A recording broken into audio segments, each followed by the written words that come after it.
Lost Fortune of Grey Peak. Written by Jules Wilder, August 5, 2024. Chapter 1. The Invitation. The diner stood as a time capsule. Its faded checkerboard tiles and weathered oak seating whispering tales of bygone days. Hank Thompson, adjusting his glasses, stepped inside, the soft chime of the doorbell announcing his arrival.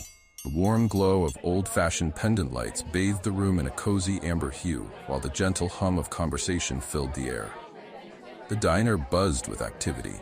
Animated chatter and laughter mingled with the clinking of cutlery and the sizzle from the grill.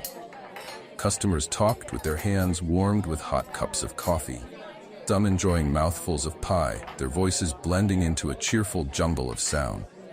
In the middle of all this, a longtime waitress in her old-school uniform moved between tables, her voice cutting through the noise as she shouted orders, stoked with regular customers, and skillfully carried plates of hearty food.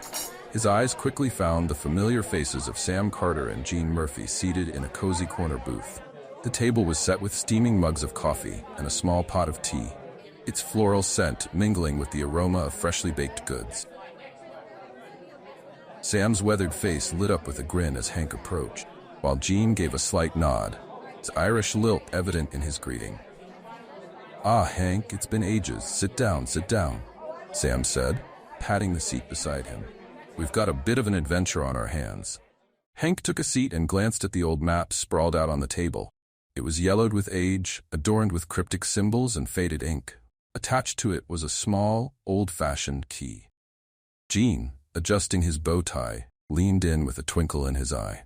"This here map, lads, it's got a code we need to crack. Some of it's in Gaeilge, so we'll have to be sharp. The message says, Éire go brach, which means Ireland forever.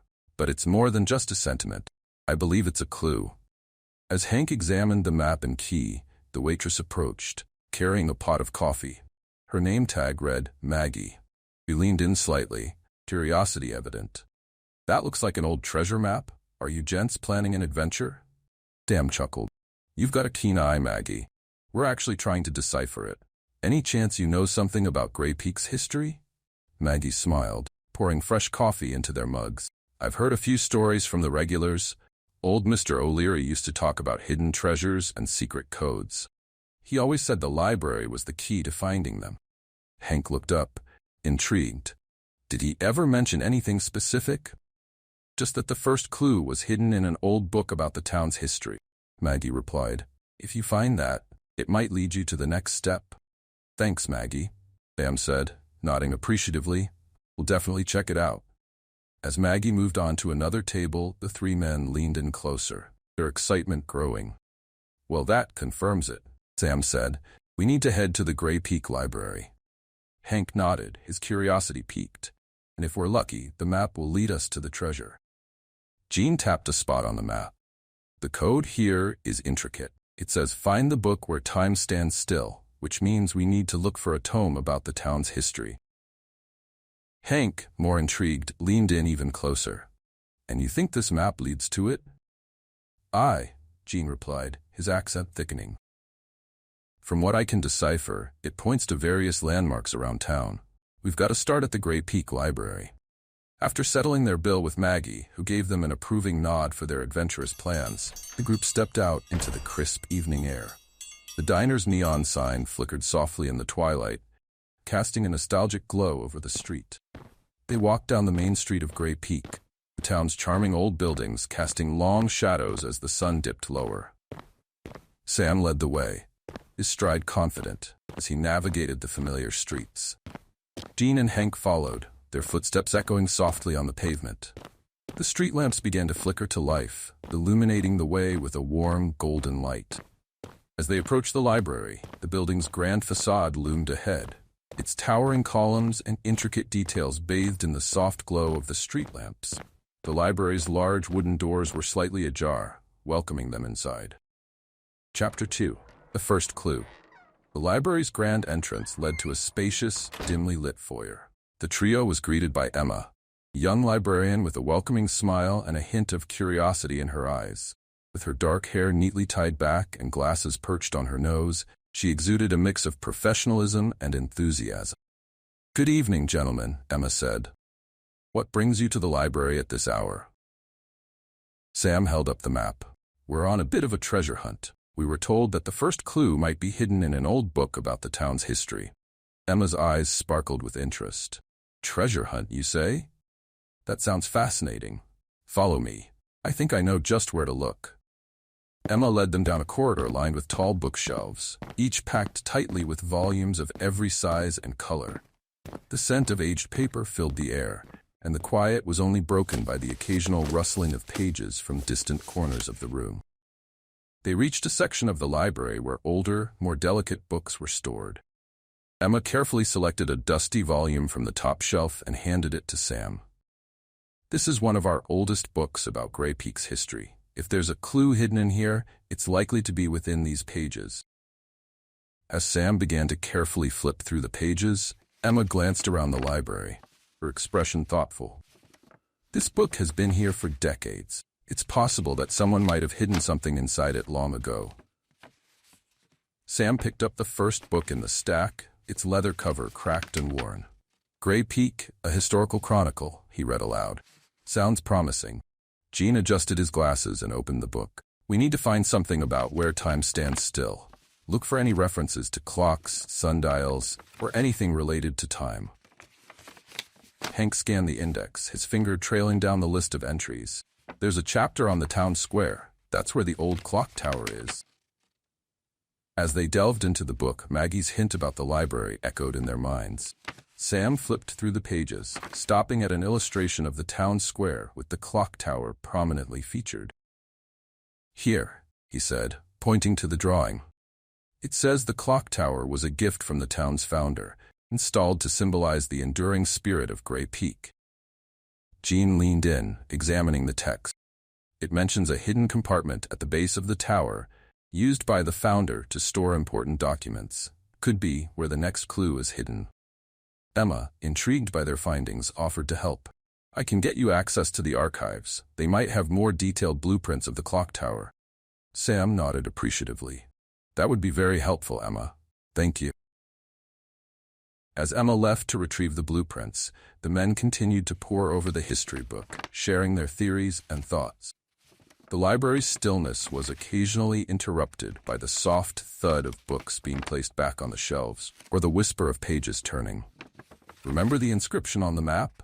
Hank asked. It said something about when the sun is at its peak. Maybe that's when we need to search the clock tower. Jean nodded thoughtfully. High noon. That makes sense. The shadow cast by the tower could point us to the exact spot. Emma returned, carrying a large rolled-up blueprint. She carefully spread it out on the table, revealing the intricate design of the clock tower and its surrounding area. Here it is. Plans show a small compartment at the base, just as the book described. Sam studied the blueprint, tracing his finger over the lines. We'll need to access it from the maintenance hatch at the back of the tower. It's usually locked, but I think I can get us in. Jean smiled, a mischievous glint in his eye. You always did have a knack for getting into places you shouldn't, Sam. Emma looked around, making sure no one was watching, then lowered her voice. There's a maintenance worker named Joe who takes care of the clock tower. He's usually around in the mornings. If you explain your situation, he might be willing to help. With their plan in place, the group decided to meet at the clock tower the next day at noon. As they left the library, the excitement of the hunt filled the air. They strolled back through the now quiet streets of Grey Peak, the anticipation of what they might find building with every step. The night was clear, the stars twinkling overhead as they made their way to their respective homes. The mystery was deepening, and with each clue they uncovered, the sense of adventure grew stronger. Promise of hidden treasure and the thrill of discovery had reignited a youthful spark in the three old friends, bringing them closer together as they embarked on this new journey. As the clock struck midnight, they all knew that sleep would be elusive. The next day would bring new challenges and revelations, and they were ready to face them together. Chapter 3. Clock Tower. As the sun approached its midday peak, the trio convened at the base of the clock tower, their shadows shrinking in the intensifying light. The monumental structure, fusion of weathered brick and time-worn stone, loomed above them like a sentinel of bygone eras. Its facade, etched by centuries of wind and rain, bore silent testimony to countless stories. The enormous clock face, its numerals barely discernible beneath a patina of age, commanded attention. Its wrought iron hands, unyielding to the passage of time, inched inexorably towards the fateful hour of noon, each tick resonating with an air of ancient mystery and unspoken promise. Joe, the maintenance worker, greeted them at the base of the tower. He was a stout man in his 50s, with a friendly smile and a tool belt slung around his waist. "Morning, gentlemen. Emma filled me in on your quest. Got the keys to the maintenance hatch, but I've got to warn you, it's not exactly safe in there." "We'll be careful," Sam assured him. "We appreciate your help, Joe." Joe unlocked the hatch and swung it open, revealing a narrow, winding staircase, disappeared into the shadows below. "Watch your step. A bit cramped, but it'll get you to the base of the clock." Hank led the way, followed by Jean and Sam. The air inside was cool and damp, the walls lined with cobwebs and old machinery. The dim light from above barely reached the steps below, casting long, eerie shadows.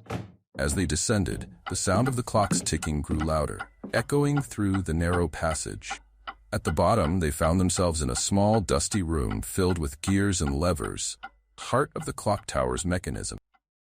According to the blueprint, the compartment should be right behind this wall, Jean said, examining the layout. He ran his fingers over the rough stone surface, searching for any signs of a hidden latch or door. Hank spotted a small, barely noticeable indentation. "Here," he said, pressing it.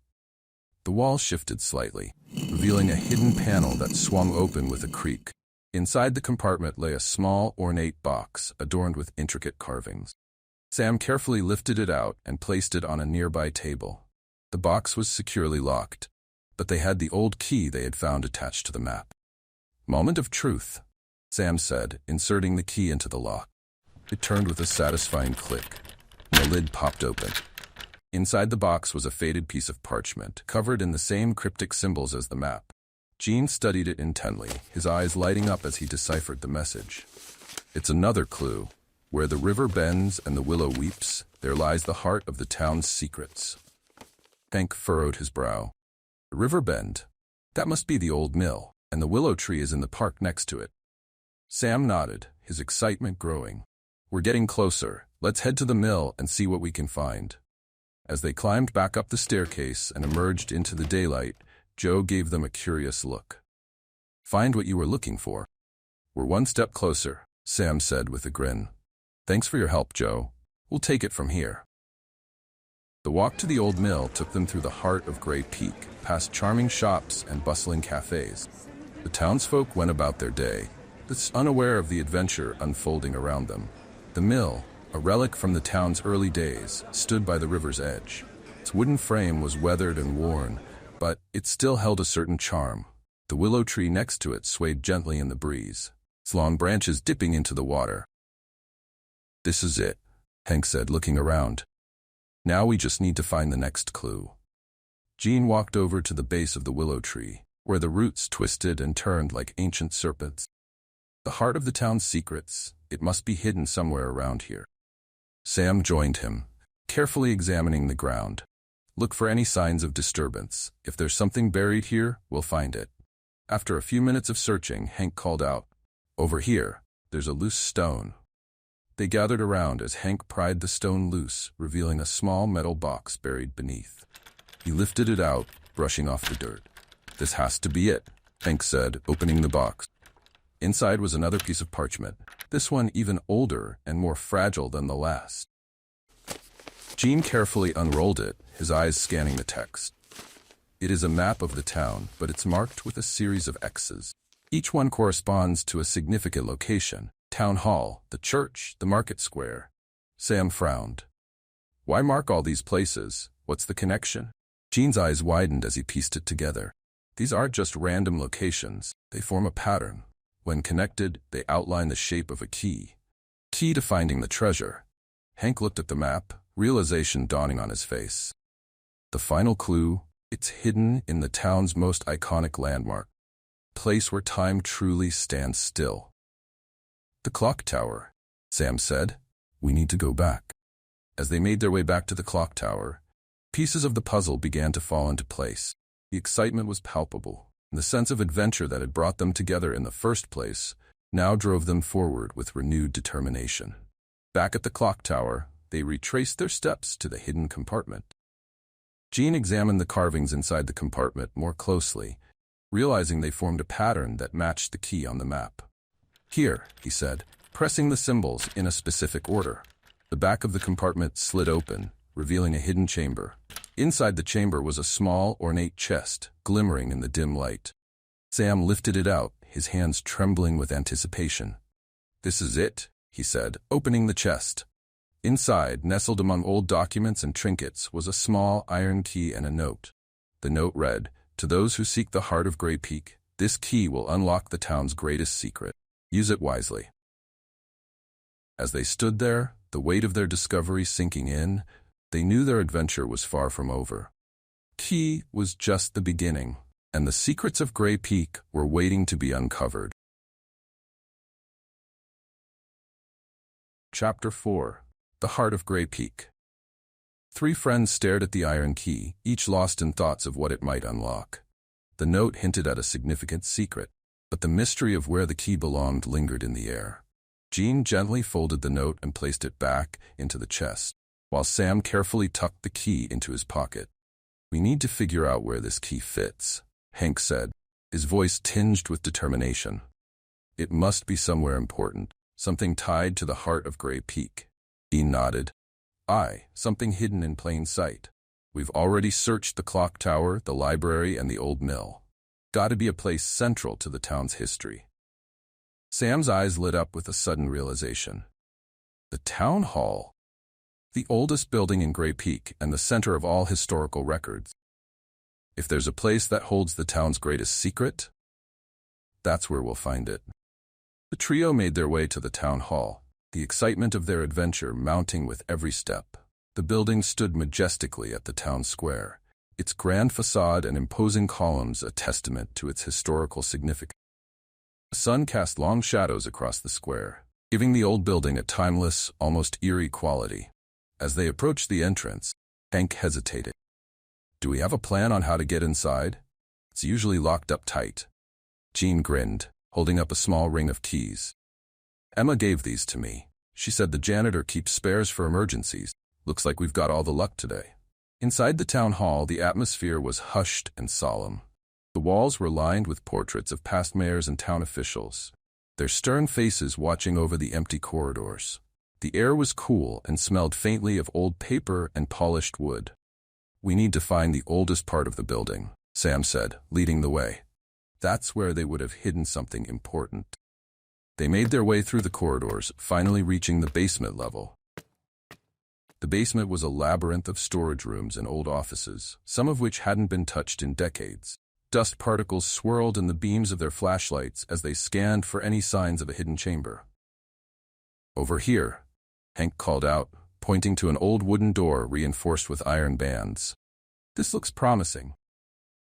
Jean inspected the door, noticing a small keyhole that matched the size of the iron key. "This has to be it," he said, inserting the key and turning it with a satisfying click. The door creaked open, revealing a dark, narrow passage. They followed the passage down a flight of stone steps, their footsteps echoing in the confined space. At the bottom, they entered a small, dimly lit chamber. The walls were lined with ancient bookshelves and old chests, each covered in a thick layer of dust. In the center of the room stood a pedestal, and on it rested an ornate, locked box. The box was decorated with intricate carvings that depicted scenes from Grey Peak's history. The trio gathered around it, their hearts pounding with anticipation. Sam inserted the iron key into the lock and turned it. The box opened with a soft click, revealing a set of documents, a map, and a small, gleaming artifact that looked like an old medallion. Hank picked up the documents, his eyes widening as he read. "These are deeds and records from the town's founding. They detail the land grants, the original plans for the town, and there's a mention of a hidden fund established by the town's founders for future generations." Jean examined the medallion, noting its intricate design. This must be a symbol of the founding families.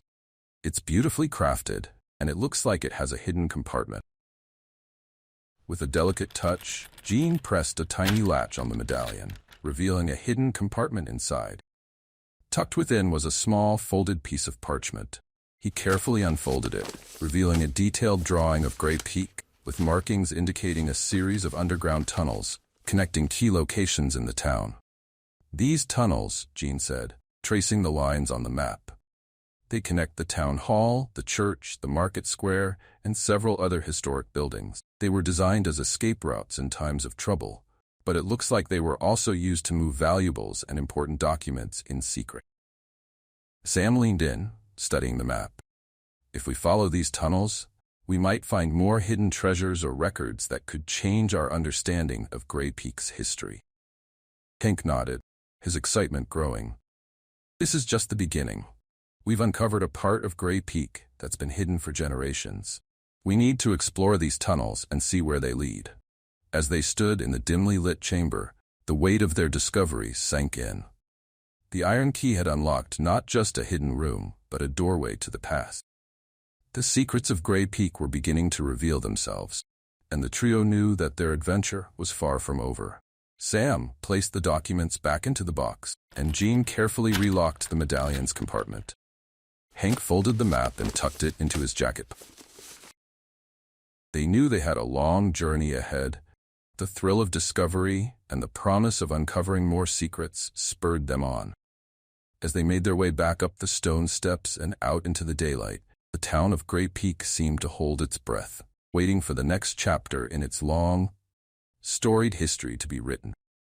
The three friends walked back through the town, their hearts filled with a sense of purpose and excitement, knowing that the true heart of Grey Peak was yet to be fully uncovered.